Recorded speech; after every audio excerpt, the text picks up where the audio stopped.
Hey YouTubers, Team Boarders United here doing a deck profile for this last Sunday, February the 19th, Omaha Regional. We have here Nolan Chiquette, good friend of mine from Sioux City, Iowa.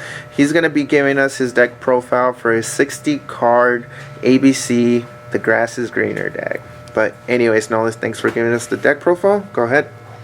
Alright, so obviously playing ABC, so we play the 3A, the 3B, and the 3C. It's standard if you're playing ABC. We got the 3 silver gadget, the 3 gold gadget, just to combo off with that, make first turn Sooks, open up tons of back row. Same thing, Photon Thrasher, free special, summon anything that's light, make Sook. That was the main play that I tried going for. We play 1 Raiden, just strictly because obviously I'm playing Grass is Greener. You want to get everything into the grave, just combo off, basically OTK him really quick. Since I am playing Grass, you play the 3 Snow, just because this card's broken. This card won me so many games. How'd you like it? Was it really good? I really liked it, strictly because I think I played 26 monsters or so, including the Snows. So the rest of it's just spells and traps. So you just send everything to the grave with the Grass, and then it's just banish fodder for this. So monster lineup, I really liked it. I wouldn't change anything in it. The Raiden is probably something that you can mess with. There is one reason that I ran the Raiden. We'll get to that later. Ran double barrier. This card, amazing against Zodiacs, mirror match, all that, you know. They start to combo off, and then you just activate this, and it stuns them really hard after they've already used some of their resources. Going with the Grass, you go Call the Haunted. Sometimes you'll get a Snow out and you'll open Call, but you won't open the Grass, so you'll get this to the grave, and then just call it back, flip something, stops them really hard. Anti-Spell, really good against the Magispector matchup, any Pendulum. Even sometimes the Mirror, because if you get all your stuff off and then activate this, it stuns them really hard too. Triple Floodgate, they get one of their big boss monsters out, you know, Chaos Max example. You activate this, and it stops them. Quaking, Battle Traps, I really don't like having to get over big monsters, so they got low defense usually, so you just activate this, flip them, they can't do anything with it. Play the 1 Warning and the Triple Strike. Reason that you run 3 of everything is just simply because A, you want to see it, and B, the Grass. You just send it to the grave, and you're probably going to still see a few of them. Strike, yeah, Strike is just absolutely amazing. Yeah, I love the card. And then we play the 1 Vanities and the 1 Torrential. Nice. Board wipes are the biggest thing this format, because Zoo, Blue Eyes, ABC, just everything makes massive boards, and not a whole lot of the time they have any kind of negation. So they just used a bunch of their resources to get everything out, and you just absolutely destroy them. And then spells, ABC, you run the Triple Hanger. And the biggest problem for ABCs is back row, so you run the Triple Twister. I really like Twister at 3,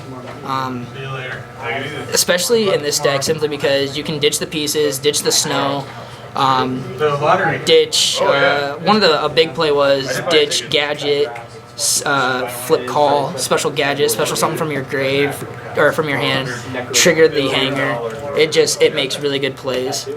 And then the 2 Terraforming, I like it at 3, but the thing is I ran 2 just simply because I didn't really want to see it that much, just because there's been a lot of times during playtesting where I would Grass, send all 3 hangers actually to the grave, and then open this, and it's like, well, this is dead now, and I don't have anything to get rid of it in my hand. So I like that at 2. You only run 1 instant fusion target, which is going to be the Norden, but the thing though is Norton just opens up plays. Blue Eyes, first turn, Dweller, detach the non-Norton, and since Norton's water, you're going to get the boost from it still. I ran 1 Soul Charge.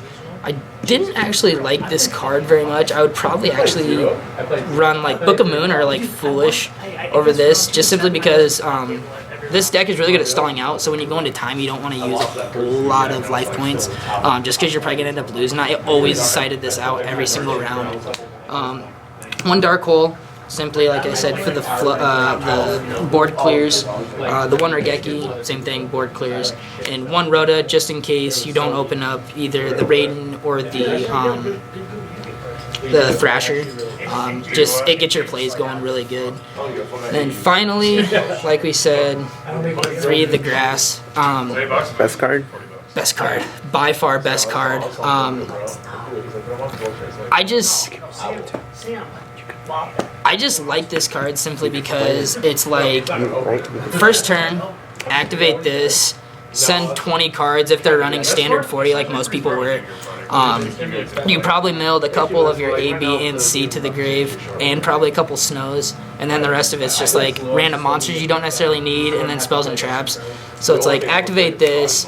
The biggest mill I did this weekend was actually a 35 card mill, and that was on my first turn. He just went through his entire deck. I milled all of my A, Bs, and Cs. I milled 2 snows, and he didn't make that great of a board. So I just ended up just clearing everything really quick, summoned 3 busters and 2 snows, and just swung for game. That's it for the main deck. That is 60 cards. So next we will go into the extra deck. I did run 2 Tsukiyomis. My friend Jose, who is behind the camera, he let me borrow the second, so this cowboy should actually be a second Tsukiyomi. I only ever went into 1, but the thing was, my biggest fear during playtesting was I would summon it, activate its effect 1 turn, draw something that was okay, and then they would just get rid of it, and then I didn't really have many other plays from what I drew. So the second one was always nice to have, but I never ever really went into it. The 3 buster, because you run 3 of each. The 1 Norton target. My most favorite play, or one of my most favorite plays with the deck, is grass, mill Raiden, activate instant fusion, get Norton special Raiden, and then sink into the Omega.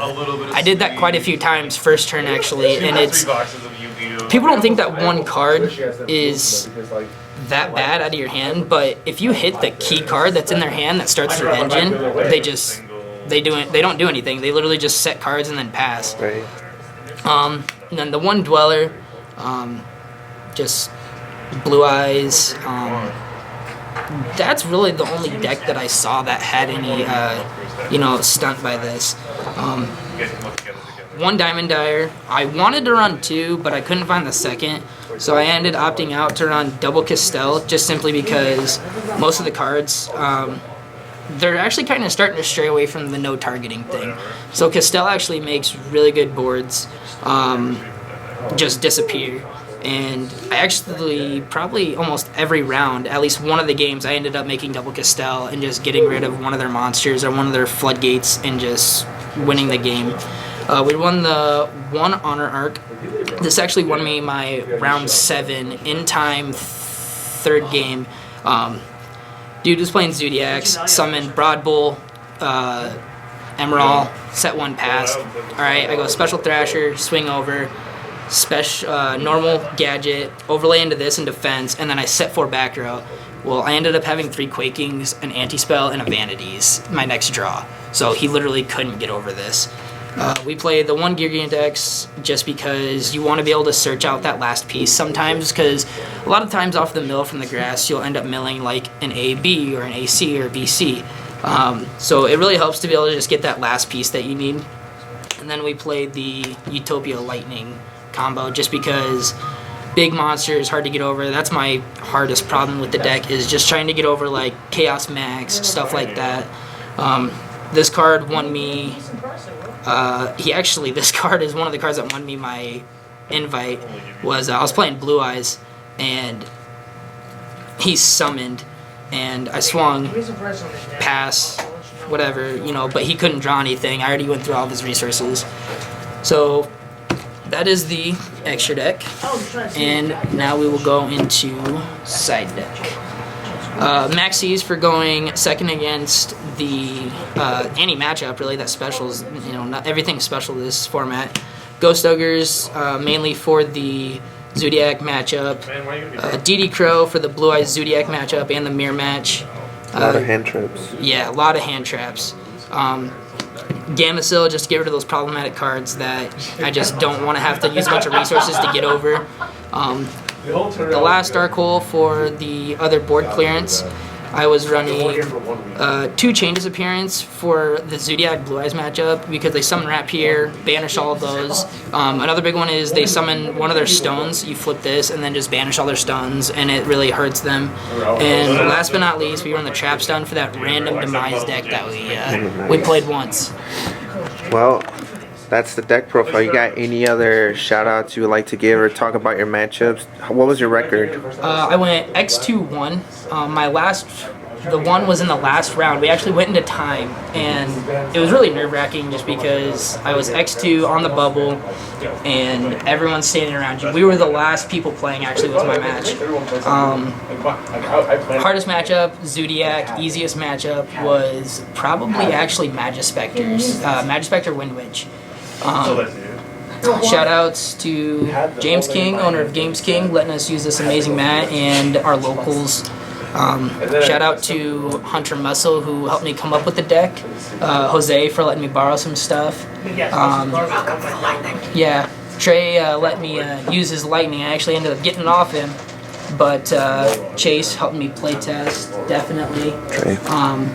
And I think I said you already, Jose, but really that's about it. Alright, well, thank you so much for the deck profile, and Games King for allowing us to do the deck profile here at his store. And stay tuned for more videos. Please give the video a like and subscribe.